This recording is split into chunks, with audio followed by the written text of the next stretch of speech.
Hello. Good morning, everyone. How's everyone doing? You guys have donuts? What kind of donuts they have back there? All kinds? Awesome. All right, let's get our donuts ready and our coffee and donuts ready and enjoy a little presentation. How's that sound? Awesome. Hi, everyone. My name is Jordan Adler. I'm a developer advocate at Google. I work with developers just like yourselves. Mostly focusing in the social and publishing industry, and I work with major partners who use Google's developer offerings to make sure I understand how they can be used in ways that drive business success. So I have a really solid understanding of new technologies on the cutting edge of technology and how you can use it to drive success. You want me to get closer to the mic? All right. So you may have seen this on your Yapsy website. On your schedule, and I have to admit, I may have been bending the truth a little bit because I'm not here to tell you about some sort of secret way to write mobile apps in Perl. So if you're there for that, I think you might have to find your way to the exit. But you can actually write mobile web apps that are just as intuitive and useful and engaging and powerful as native mobile apps for an increasingly mobile audience. It's a known industry trend that users are increasingly turning to mobile devices to reach content digitally, and getting onto mobile devices is key for any company, any website. This was actually the presentation I submitted, or the submission that I made. You can notice that in the bio, I think there may have been some unintentional censorship. Looks like the Parrot VM Perl 6 AI Autonoma have prevented, once again, my attempt to save you all. I'm going to be going in very shallow depth across a broad number of topics. If you want to get more information, this is the website you go to. I'll be posting this along with the slides online later. But if you'd like, please feel free to reach out. This is the best website to go to. You can get a lot of great content from the Google developers team, including dev bites, bite-sized web video, YouTube videos that can help you understand emerging web technologies, as well as code labs, tutorials, and documentation. I'll be covering Polymer, Service Worker. Those are two new emerging technologies, as well as the concept of mobileness. And if we have time, we may get to some other topics as well. Maybe. So what is the mobile web challenge? So again, increasingly, we are finding that users are going to mobile devices first. Very recently, we announced that within the US, the majority of Google searches occur on mobile devices as opposed to traditional desktop or laptop devices. And this is a trend that we've seen across the ecosystem, increasingly, particularly in some locales and countries than others. But for the first time, I believe US and Japan have exceeded mobile over desktop. And that's really interesting because that's going to affect all of the companies that you work for, all of the websites that you guys work on, and the incredible content that you guys have. It's going to be difficult to access on mobile devices. Then it's going to be difficult to access for your users, customers, consumers. But increasingly, as users turn to mobile devices, they find that these websites are expected to behave like mobile apps. They're going to look. Users want these websites to look and feel like a native application. They want to be scalable, resizable. They want to be interactive. They want to have access to hardware devices and features that are not easily done through current web technologies. And these are those current web technologies. With tools like these, it's very difficult to develop an application that is as engaging as a native application. And we have a solution for that, Polymer. What is Polymer? Well, I could go into the shadow DOM and the polyfills and the shims and all the magic that makes it happen. But the gist of it is that it is a little bit of glue on top of existing and developing web standards that allow you to use features that exist in existing back-end technologies. It's magic. It's based on these web components. The web components are a set of open web specifications, either in development or currently in draft, the web working group. And there are a number of these web components. So in general, you have templates, HTML templates. You have importing. You have the shadow DOM and other technologies as well. And based on these web components, Polymer can turn this into this. You can turn div soup and repetitive chunks of code that effectively do the same thing over and over again into simple, don't repeat yourself, get out of your way HTML content. And you can ask yourself, how is that possible? There's a number of interesting information that you can find on our website and that I would suggest. But the gist of it is that using the web component libraries and the magical glue of Polymer, you can build on top of it. An interesting part of Polymer, and one of the most important bits, is that it comes with a number of predefined templated tags, components that you can use. Tags that encapsulate concepts and not format, right? So that you are able to worry about formatting and developing of the HTML tags, less so than you are about the div soup. Additionally, Polymer comes with a number of elements. You have elements specifically for e-commerce, elements that include icons for Google and other Google services, as well as concepts like play and pause, elements that play into the material design aspects of that Google has developed that you can apply to your website. And again, this is all made possible with web components. And with these web components, you can take and implement your own templates, tags, that you can share. And the idea is that you can have a library of templates that you can pull in from other people as well as your own. And with that, you can share, modularize and share your templates, your templated tags. And the goal is eventually that most of the things that you're able to do on a website, you will be able to use an element to implement it and minimize repetition in code. I'd also like to bring to your attention Service Worker. Service Worker is a platform upon which many new mobile technologies are built. Web. Service Worker, essentially think of Service Worker as an event-driven thread that lives on the client side of the browser that you can interact with using JavaScript on your web page. You can do incredible things with Service Worker. You can you can effectively do caching, offline notifications, all sorts of incredible things. And the goal is that with these technologies, you can achieve the level of feature parity that one might have on a native application.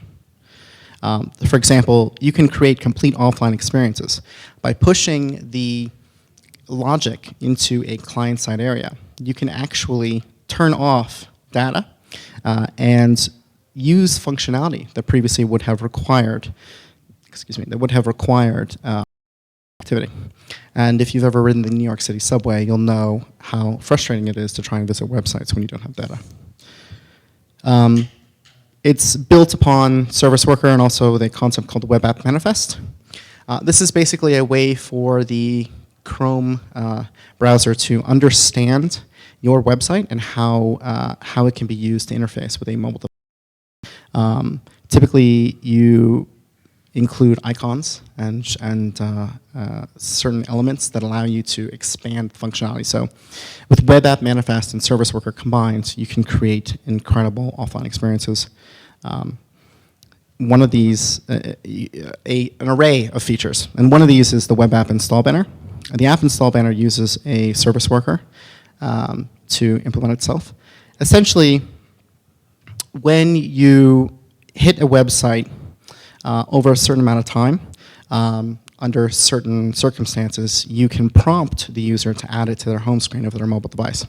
And that allows for easy access to your website, getting you into closer to the hands of the fingertips of the users that you're trying to get, and increasing engagement as a result. You're also able to integrate with the theme of the operating system. simply by adding a meta tag with a name, theme color, and an attribute. But one of the most important parts is push notifications. Push notifications is one thing that mobile devices have had for a very long time. And push notifications allows for re-engagement of users in ways that the websites previously have not been able to. It's a way to surface notifications using service worker code. Essentially, what you do is you register a event handler that lives on the client side, i.e. the operating system, and registers with a push notification provider. We have the Google Cloud messaging provider that you can connect to, and it will connect with the operating system of the mobile device, and in turn, you can send push notifications from your backend server to Google Cloud messaging server and have that hit any of your users that match any of the user IDs and event IDs that you're looking for. It's a great way to increase re-engagement. It's a great way to provide functionality such as chat and notifications in ways that previously were not as easily accessible through web technologies. You're also able to access the camera and other hardware devices. This is something that is built on top of new technologies in new versions of Chrome. With access to hardware devices, you can create more rich and engaging applications. Whereas previously, users may have had to open a separate application, take a picture of themselves, and upload it to your website. You can now do that all within your web browser. You can even access the microphone. And you'll see along here with each of these examples, we have a URL to go to look at the sample application. Feel free to try it out on your mobile devices. So essentially, what's going on here is that you grab the device, and it's as simple as a couple lines of JavaScript. So it's easy. You can also pull in battery status.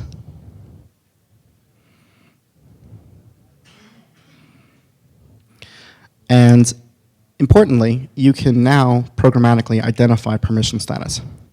Whereas previously, if your user denied access to certain, like geolocation, certain hardware access, you wouldn't be able to as easily adapt to it. You would have shown an error or something like that. And now you can programmatically determine and request permissions again if the user has declined. This allows you to do iterative permission granting and requesting. So users don't have to, for example, immediately as they see your website, you don't have to request their location if you need to provide location data, for example, for them to find the closest store. You can do that by having them grant it on a case-by-case basis. And if they decline it, you can surface a request to re-enable it programmatically. You're also able to get the network information through new listeners. And this allows you to perform any sort of programmatic activity you might be able to perform through network device determination. Increasingly, users are using mobile devices, and part of the difficulty there is having to type, right? So the keyboard for a mobile device on a native application frequently is specialized to the content of the input.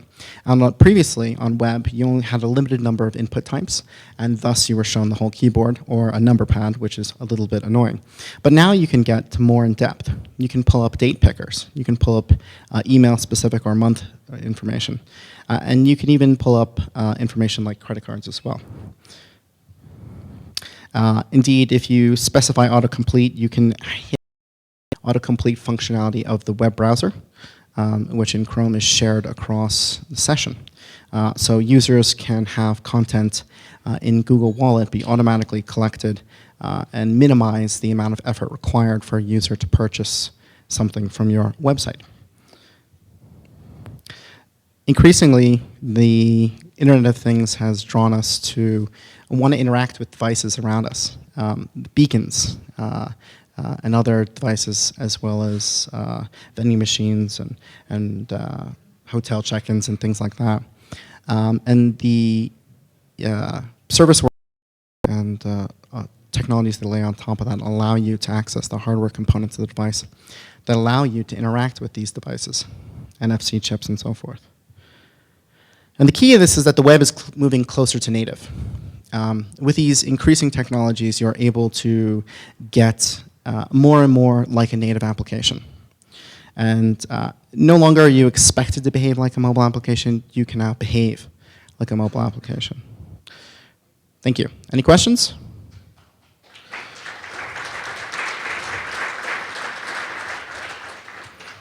Yes? Yes, the slides will be available online. Yes? Yes? Yes, it does work outside of Chrome. So the underlying technology, it varies depending on the browser. So for Polymer specifically, many browsers support is much wider. Many browsers will have polyfills that you can use to basically shim functionality if they don't support it natively. The polyfills, they're not performant. They're not going to be as fast as native functionality, but at least they have full functionality that allows you to use those. With service workers specifically, the support is increasing. Many browsers are supported, but most of them have stated that they will. It's a matter of time. And these are built on open web standards, and there's no reason to believe that other browsers wouldn't do it.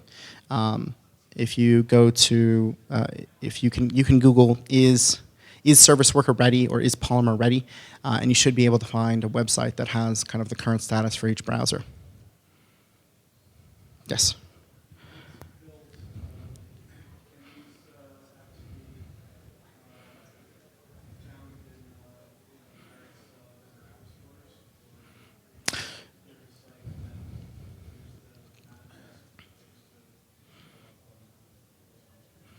Yeah, so I guess your question is there a way to surface your website in app stores? And to my knowledge at this time, there's not. Yes? Yes? The best way to test is with a Android device. You really need a device with the functionality that you're trying to test. Is there a specific... Yeah. Sure. So Android provides for a UI Automator, which is a tool that you can use that basically pokes at the screen for you. There are others as well. Other questions? Yes? So it depends on the browser implementation, and again, that's variable.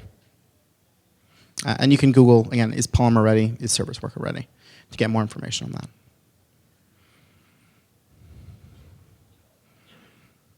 Yes?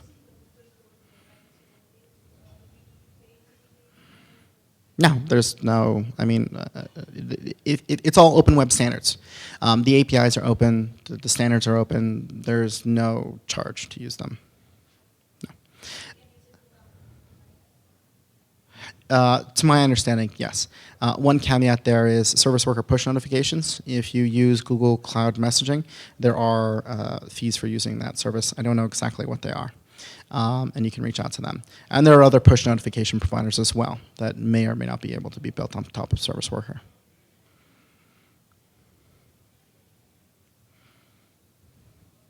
Great, thank you so much. If you have any further questions, please check out these two sources, developers.google.com/web, which is a great way to get all of our new web content, as well as youtube.com/Google Developers, where our Google Developer Advocates have made way too many short dev bite videos that you can use to get information on emerging web technologies and other emerging technologies as well.